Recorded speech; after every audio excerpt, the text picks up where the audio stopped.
Okay, hello everybody. This is a review of the Guardian cards in the revised core set for the Arkham Horror Living card game. This is from the perspective of someone who started with the core set and has moved on to Edge of the Earth, Innsmouth Conspiracy, and I'm currently playing through the Dunwich Legacy. It's okay if that doesn't mean anything to you. Just understand that I have not played all the cards in this game, not even close, haven't even approached like the 40% mark. Maybe the 30% mark is where I'm at. But this is sort of going to be like a little journey that you and I go along where I'm going to review the cards how I feel them to be with where I am right now. And then, as we go along later, we can sort of look like, oh, how did your feelings change? Or, in the context of other things. So anyway, this is the first Guardian card they printed. It's an investigator. Roland Banks, the first investigator I ever played. I like him a lot, mostly for the theme. I think mechanically he is fine. His stat line of 3 willpower, 3 intellect, 4 fight, and 2 agility is okay. It's not incredible. The 2 agility is sort of just wasted. You'll never be making a foot test with Roland ever and succeeding. 4 fight, though, is good. A 4 is a very solid, excellent number to have. Well, maybe not excellent. It's good enough. A 4 is like, we'll call it just good. A 3, I say, is average or maybe even slightly below average, where you're not going to be reliably succeeding at tests without like paying cards into that test to try to pass. So, and unfortunately, Roland Banks really needs a high head score. This weakness of his cover-up is very deadly to him, where you gotta get 3 clues or else you're suffering a mental trauma, and he only has 5 sanity to work with, so if you're starting every subsequent scenario with 1 less mental HP, you are going to lose. If that just keeps piling up, it will become unsustainable. When I first played the core set, the campaign that they start you with is not a camp. It's like a truncated little tutorial. It's basically, yeah, I mean, it's just a tutorial. It's not a actually good representation of the mechanics of the game. It's a very piss poor product. But it sort of made me think, oh, cover up wasn't so bad. Because even though, like, yeah, I failed it 2 times and suffered 2 mental trauma, it was okay because the campaign ended, so it didn't really matter. No, most campaigns are going to be like 8 scenarios, so you're going to have to survive that many times. Cover up is really bad if you draw it late in a scenario, because there will be no more clues on the board for you to try to pick up. There will be nothing there. So you're just like, what am I supposed to do? There's no more clues on the board. You just die. Now, thankfully, maybe it's only saving grace is that cover up is a treachery card, and it enters your little threat space, which means that other players, if you're playing with other people, other investigators, as I pretty much always do, they can pick up clues for you. So if you are playing with someone and you're both on the same page that one of you is playing Roland Banks, the other person, if they're more of a clue getting kind of character, they can sort of play around that a little bit to help you out. Although, I mean, honestly, this is just kind of like we're just coping over here to try to make this really bad weakness acceptable. Like, I mean, of the investigators I've played up to this point, Roland probably has the most punishing weakness I've seen. Like, it's really bad. Not just on its own merits, but when I first played the game as a new player, I didn't understand just how bad it was. But it's really bad. It's not sustainable. It's basically death. It's like, what is that weakness? Doomed?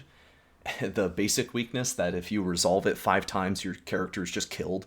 But this is...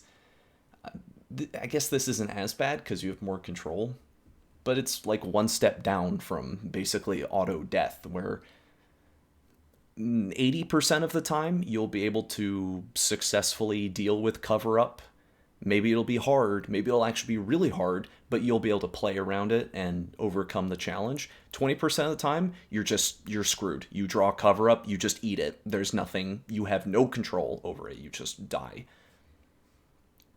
What is good about Roland?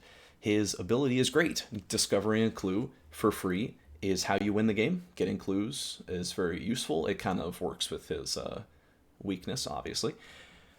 And you want to be killing enemies as a blue Guardian investigator. So, it all works very thematically well. He's supposed to be a federal agent. He's like uncovering clues after he's breaking and entering. It's great. That part, everything about it, very good. It's not like a super duper powerful ability, but it's definitely strong, without a doubt. If it was not limited to once a round, it might be broken, but it would definitely make Roland Banks a lot stronger.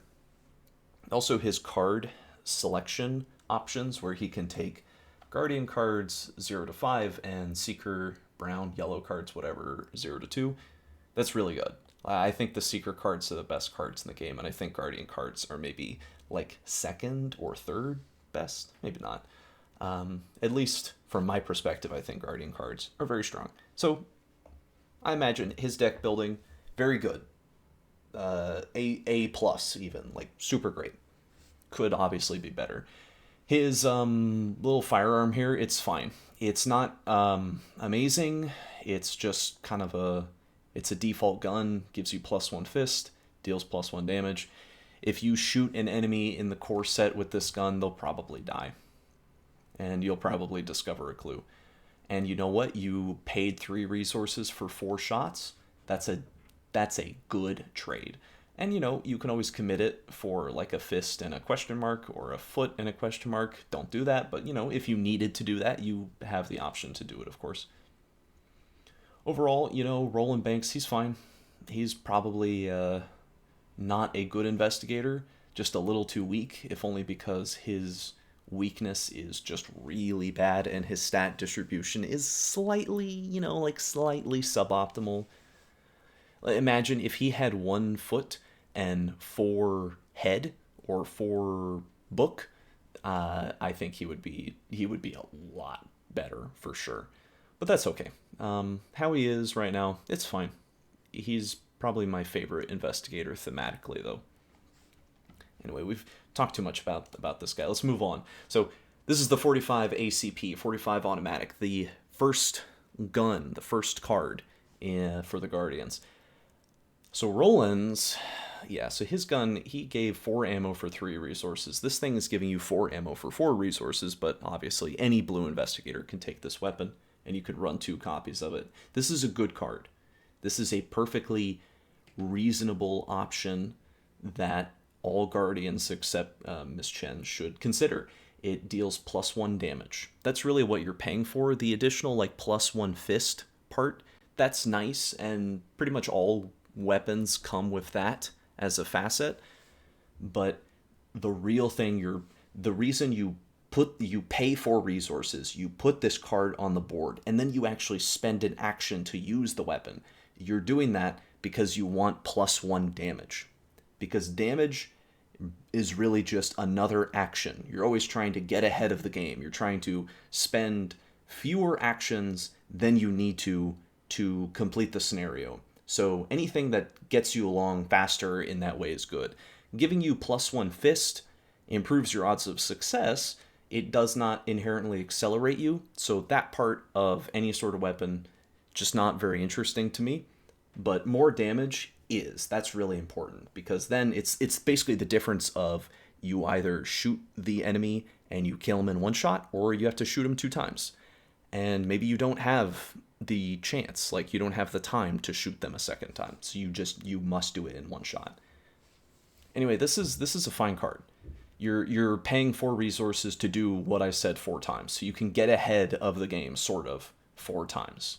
And assuming you hit every time, which this is helping you with, it's just good. Everything about this is good. This card's not good. This is a really bad card that sucks. If you're Roland Banks, yes, you want more head, you want more fist. the reason I would never play this card is it's just too expensive. And blue cards are already massive money drains. You're going to be like, guns especially are extremely pricey. You're going to be throwing tons and tons of resources down the hole to constantly replace your weapons, your firearms. So this costs you 2 resources to play. It costs you an action to play. You have to fish it up out of your deck. And blue, at least in the core set, blue in the core set does not have good card draw. You know, it's okay with Roland because you can run yellow cards, but you have to find this thing, and then you got to play it, and then you got to keep pumping money into it to get a minor benefit. The fist element, if this card was just spend 1 resource to get +1 fist, it would be really terrible. But the head part is important for Roland. Obviously, his head's not super great, so a reliable way to consistently improve his head on demand when he needs it is useful. So definitely, there are many uses that this card would be strong in. And I'm only talking about the level 0 version of this card here. I'm not talking about any of the higher level versions of physical training or dig deep or whatever. None of those. I just don't like this card. I think there are better ways to get stat boosts if you're going to dump a bunch of money into it this way. Because it's just too slow. The card is just too slow and it's too expensive. Now this card gives you that flat +1 to fist, and it's there forever. You got to pay 4 resources initially, but you also get the privilege of basically getting 2 extra HP and 2 extra sanity, which is very relevant with Roland Banks, by the way. This is like an excellent ally. This is the ally that all blue Guardians compare all future allies to. Beat Cop's great. The flat +1 to a stat is very, very good. And if you ever need to, you can throw the card away to deal 1 damage. No save, no check, no roll. You're not at the mercy of the 6% chance of drawing the autofail token and losing the test. You just do it. That can make a big difference. I've seen it make a difference before. You don't always want to do that. You want to keep Beat Cop around to keep providing you that consistent bonus. But if you need to discard Beat Cop, you have the opportunity to do so. That versatility is very strong. And the fact that you can't get punished over it, versus like physical training, where even though you're boosting your stats, you can still get punished. Even if you invest a lot of money, you can still just fail the test anyway. So not taking tests is very good. But if you need to take a test, this guy's going to make you pass. It's good. Very good card. This card is shit. This card sucks. This is horrible. This is like the worst card ever.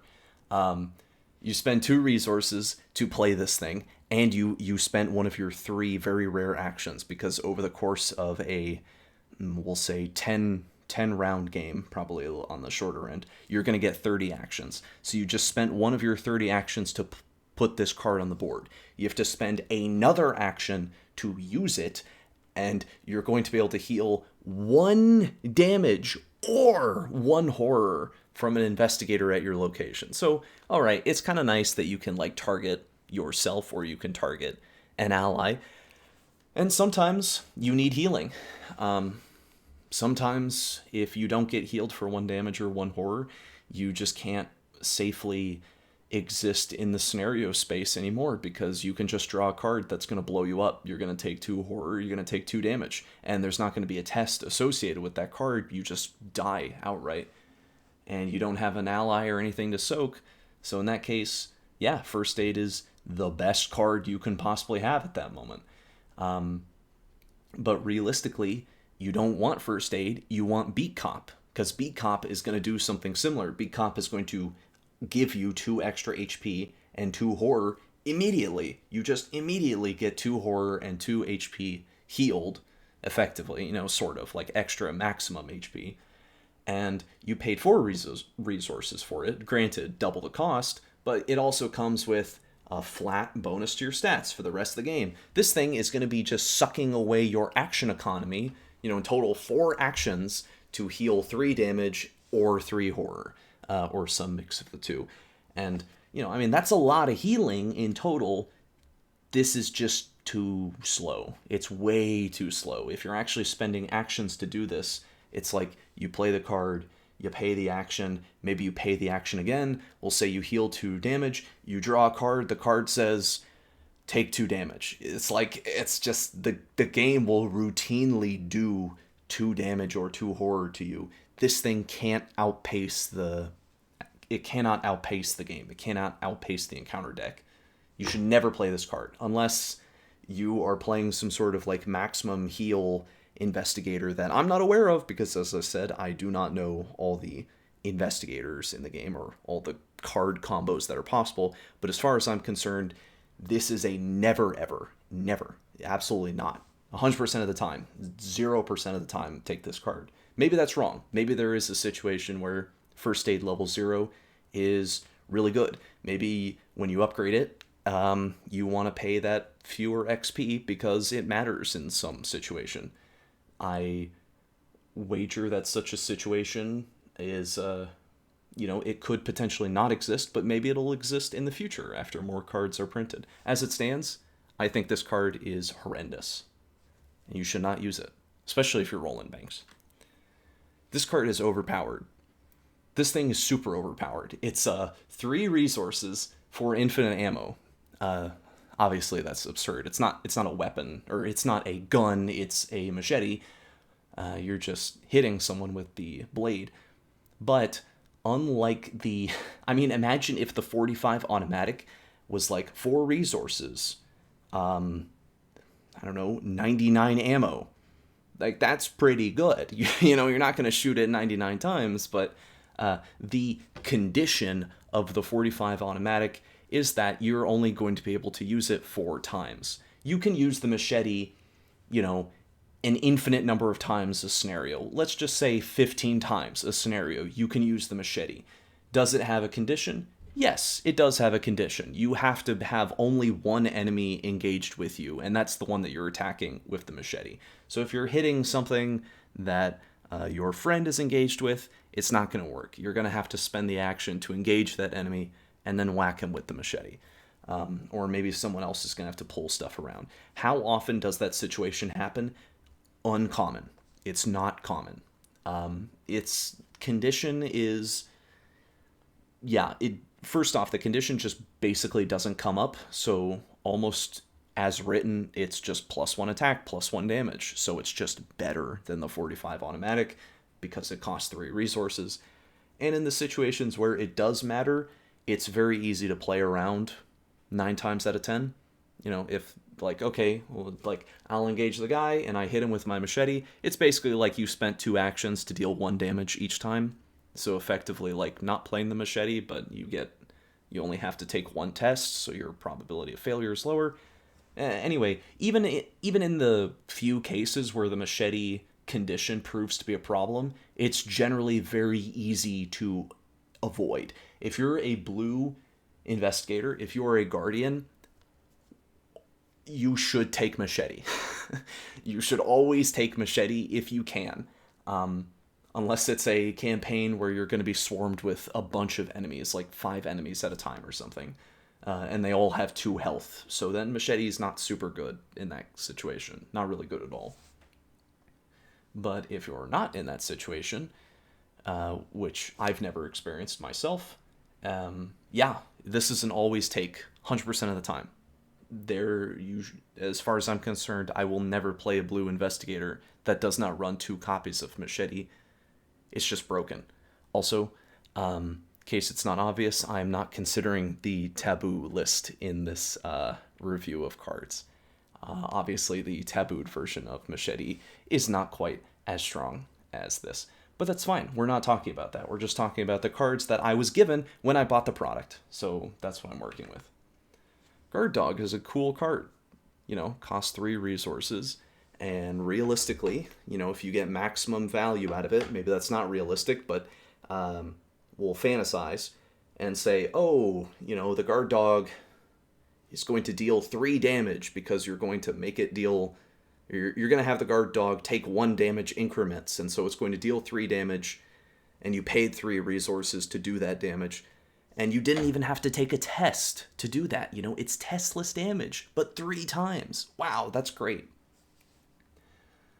But I never take this guy. I never take the guard dog. I would just always take the beat cop. You only have 1 ally slot normally, unless you're going to pay XP to get a second one. But if I'm paying XP, I don't really care to get charisma, to get more ally slots, unless, I don't know, I'm like Leo Anderson or something. But, he's good. It's Guard Dog's clearly a good card. You know, I just presented the scenario where it's a good card. Like, it's going to get you ahead of the game when you play Guard Dog. I just don't think it's super great for Guardians, because Guardians already want to be killing stuff. You know, Guardians are going to be spending their actions dealing damage. Outside of, what is it, like the survival knife, there's not really a lot of times where you want the enemy to attack into you, given the cards in the core set again, outside of Guard Dog. Because Guard Dog will, for free, you know, it's not an action, he will just for free eat the rat that is attacking you, and you save your action economy. It's just there's not a lot of rats, you know, like, yeah, Guard Dog will eat rats, but how often are you really fighting rats in a campaign? Maybe like 1 scenario, maybe 2, and then it's just, well, it's a dead card. And in your 30 card encounter deck, the rats are only in there like 2 or 3 times or something, so it's like, it's really not that common that you're going to be fighting a rat, and the Guard Dog is actually going to be in play, and you're going to be attacked by the rat, and it's like, wow, big value. I actually took no damage from the Mythos deck, and I got super far ahead. Basically, I drew a card that said nothing. It said, like, you know, pass, and nothing happens. That just doesn't happen super often.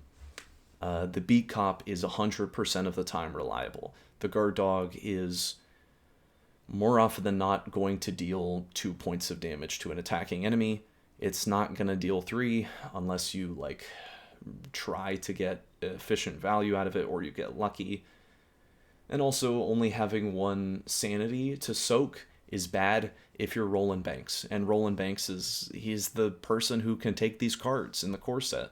And as Roland Banks, I don't want to play Guard Dog. I want to play Beat Cop, because I want to pass my shooting test, because I want to get cards. Can Guard Dog work with Roland Banks? Yeah, of course. Guard Dog's a great card. Don't get me wrong, it's a good ally. I'm just, like, I don't know. I think Beat Cop is more ubiquitously useful. In some situations, of course, the Guard Dog's a lot better.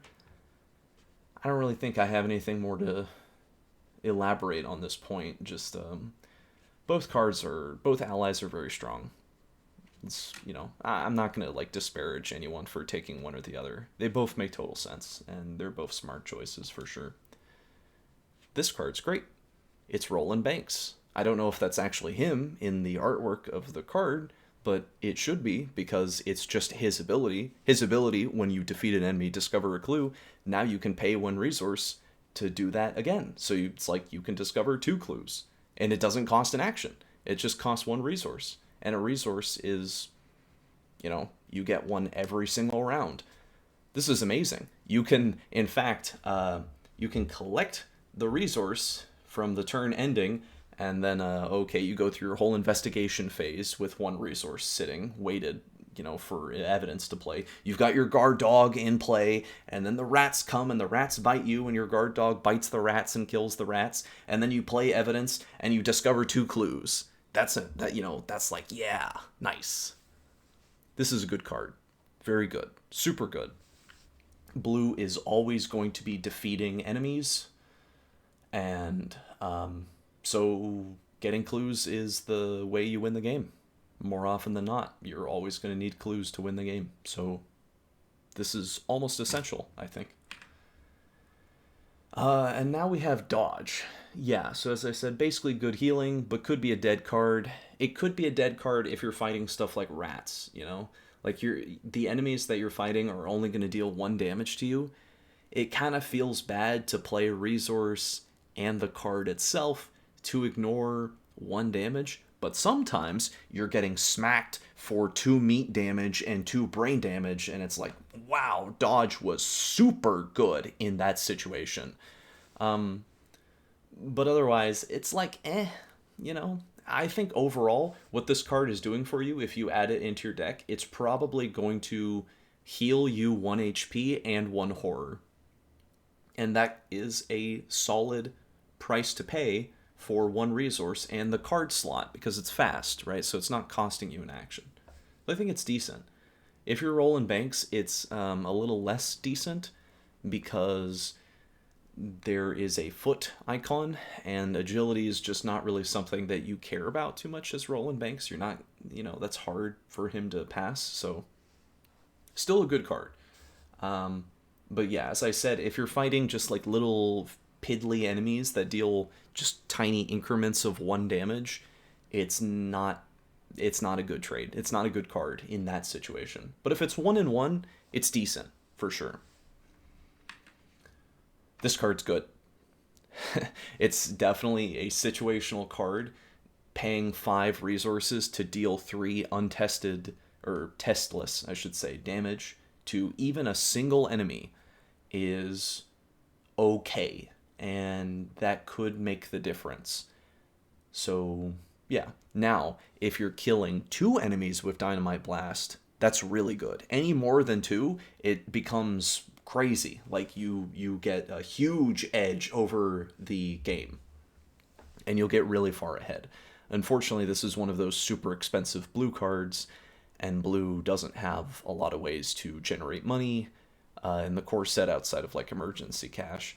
So I think it's a strong card. I just don't think it's really reliable to play unless you have a lot of ways of getting money and your cards are cheap. Your other cards are cheap. Or you need tactics. Tactics, this little subtype here. If you need that type of card, then Dynamite Blast, it's gonna work for you. And it's good. I mean, a very satisfying experience I had was 1 location, 4 enemies, played Dynamite Blast, blew them all up.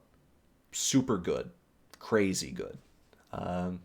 So sometimes you're just going to blow out the game by playing Dynamite Blast, and other times you're just going to be holding it in your hand thinking like, man, I just can't play this card. It's too expensive. Not just on the resources, but sometimes your ally cannot take 3 damage.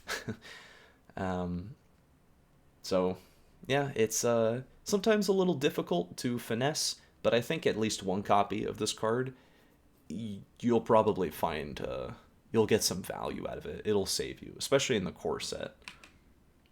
Vicious Blow is a must-take. This is a mandatory skill if you're a blue investigator, as far as I'm concerned, because you're paying a card, you're committing a card, it doesn't cost you any resources, the only thing it's costing you is a deck slot, and you get 1 extra damage.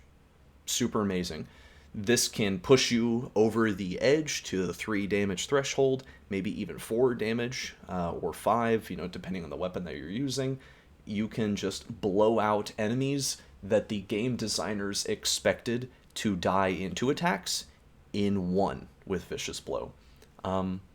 Or enemies that are supposed to die in 2 attacks, you kill them in 1. Vicious Blow, it's just good. And it'll help you succeed because it itself has a fist attached to it. It's amazing. This card's super amazing. Always great. So the remainder of these cards that we're going to look at are all XP cards, so you have to pay experience points. So assuming you've just got the core set, there's no way that you can take these cards in your first scenario.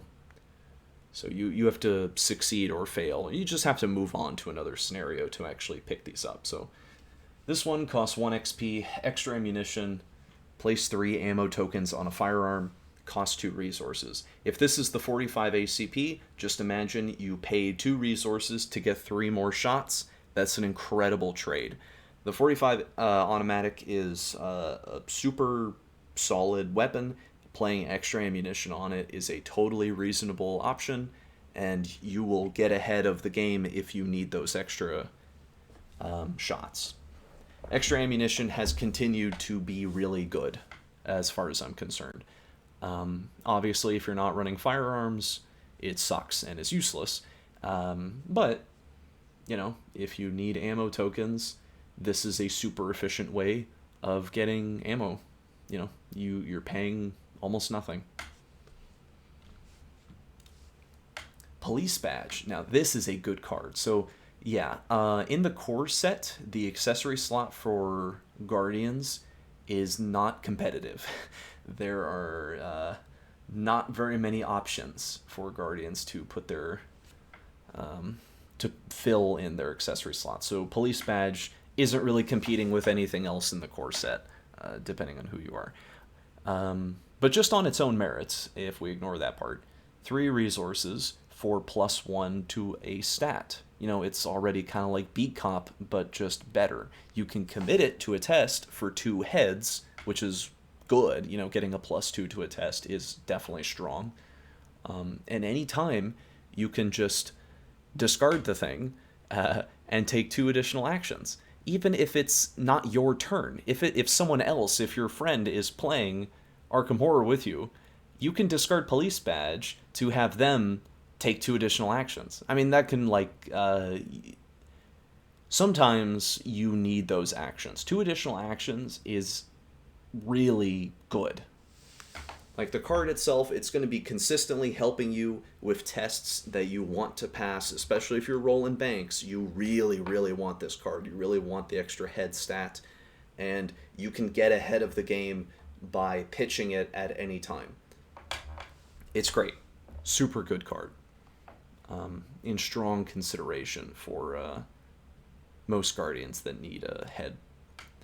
So what if we took Beat Cop and we made him even better?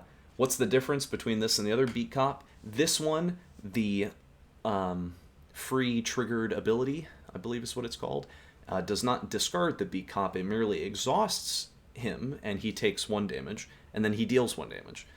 So he's like a guard dog in that you can deal 3 damage to him and deal a total of 3 damage to enemies. It's not like as fast because he exhausts, but something important to note, if you're a new player, you may not know that when a card exhausts, normally, you just can't use the triggered abilities on that card that require you to exhaust that card, but you still get all the text on the card. So even when Beat Cop is exhausted, you still get +1 fist, is what I'm basically trying to say.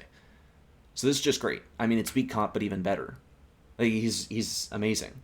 Not only is he giving you a consistent +1 to your stats for as long as you want, but now you can also just start killing stuff, just start wiping out the board. And this is the kind of card that makes those healing cards like First Aid look a lot better if they could target allies, which it cannot at level 0. But, this is the kind of card that you want to heal, because just reliably, consistently dealing +1 damage every turn, no test required, it's incredible. And only 2 XP? Yeah, this thing's insane. This guy's cracked even. Okay, so I was shitting on First Aid level 0. This is First Aid level 3, the upgraded version. Commits for 2 heads. You still have to play it. You still have to spend an action. That's bad. But now, you get 4 supplies, and you're healing 1 damage and 1 horror from an investigator or an ally at your location. This is considerably better. It's still slow, but, you can heal a total of 4 damage and 4 horror. That's a lot. Now, that's a lot of healing. 8 HP worth of healing, that's good. And especially if you can heal your ally assets, such as Beat Cop, it's going to pay for itself. Like, basically, if you have this card in tandem with Beat Cop, and you're healing your Beat Cop, then your Beat Cop is getting more free, testless, actionless, +1 damage procs on enemies. So the First Aid is going to pay for itself in that situation. 3 XP, though, is pricey, as I put here. There are some priority upgrades if you're a blue investigator that you may want to consider instead of First Aid. Like this combo that I'm describing does not work if you don't have Beat Cop level 2. So you had to buy Beat Cop level 2 first in order to make this, viable. But the situation sort of maintains itself for as long as you'll, continue to accumulate your collection of cards. You will find allies that you want to heal that will make first aid good as time goes on. I personally still don't like this card because I don't like playing an asset and then spending an action on that asset to do something that I consider kind of minor. As far as I'm concerned, damage and horror are just resources that you spend to get ahead of the game. So healing those resources can be useful, can be essential. I'm just not the biggest fan of it. But obviously, I've described a situation where the card is damn good. Like this card can be insane. It can definitely be a lot better than First Aid level 0 because this can target allies. The other one can't. Also, committing for 2 heads is good. Okay, I've had worse. This is another card, much like the last one, that was not actually in the OG core set. This is 4 XP, 0 resources, doesn't cost an action. You cancel 5 damage and or horror, and you gain that many resources. If you're taking 5 damage, what went wrong? First off, that's insane. If you're actually taking, it has to be 5 damage in one go, by the way. It's not, because it says just dealt to you. It's not like you can't suffer it in tiny increments. This is just all at once a big blast. If you take 5 damage at once, this is the best card in the game. If you have it in your hand, it's incredible. You block the game completely from a super damaging strike that the NPCs just tried to deal with you, and then you got ahead. You got 5 resources. If you can pull that off, this card is broken. It's insane. It's super insane in that situation. You just rarely take 5 damage, at least in the core set. There are, not to give away specifics, but we'll just say, in Innsmouth Conspiracy, this is a good card. And obviously, against boss enemies that are going to hit you for big chunks of damage, this is a good card. I've just found it kind of whiffs a lot, where it's more like canceling 2 damage, a combination of 2 damage or 2 horror, and I'm gaining 2 resources. It's still okay, for sure. It's not even in that situation, it's not a bad card. It's just you're paying 4 resources for that. That's kind of a lot of XP. Sorry, not resources, 4 XP. 4 XP, it's a lot of XP, I don't know if that's necessarily fully worth it. Let's just say if you have a way to reliably draw this card, being a spirit card, if you have some mechanism, we'll say, of drawing spirit cards, then I think this is a lot better if you can say, yeah, I'm going to consistently have this card in my hand for the majority of the game, so I'm always going to be prepared. If that's the case, then yeah, it's probably always you want to consider it.